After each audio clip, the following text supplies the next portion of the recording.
Y ese es 11. Es 11. Aquí está. Ah. El nombre. Tampoco es 11, están bien 12. Ah. Es 12. O debe ser SAE, no milimétrica, sino SAE. Vea. Sí, No, eso es 12. Y ve, ahí está tensionando. sí. Esto es más fácil. Más breve. ¿Y si tensionó? Claro. ¿Y se destensiona por qué? Por lo que estaba nueva. Entonces se cede. Y tiene que, ya le digo cómo tiene que quedar. No tiene que quedar tan templado tampoco porque se tira la bomba del agua. ¿Del agua? ¿Por qué el agua? O sea...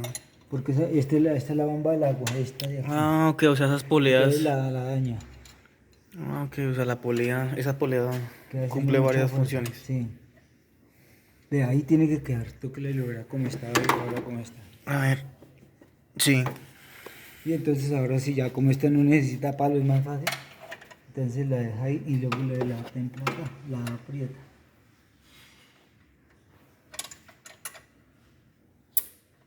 Alumbre ahí.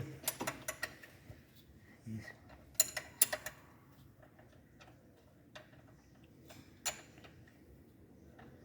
Bien apretada, ¿no? Bien buen torque. Sí, porque es que eso hace mucha fuerza, esa correa, eso cuando prende las luces, uy, madre, esto se robó. Entonces ahí es donde está el gallo. Ya. Sí, parece que sí. No, espera. No.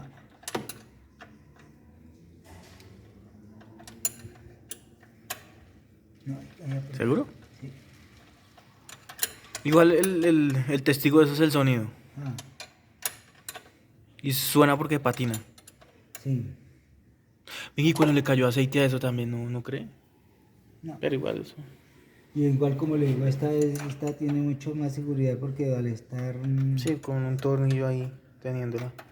al estar ahí entonces no la deja aflojar.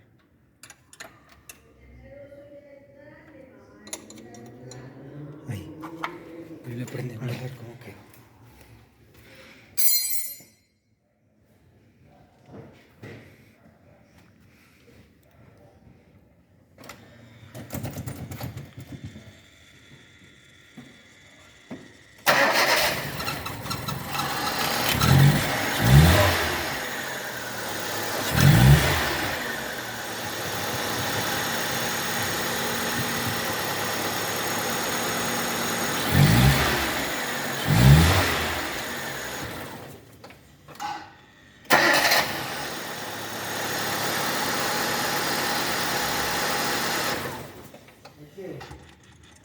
Ya, sí se cambia.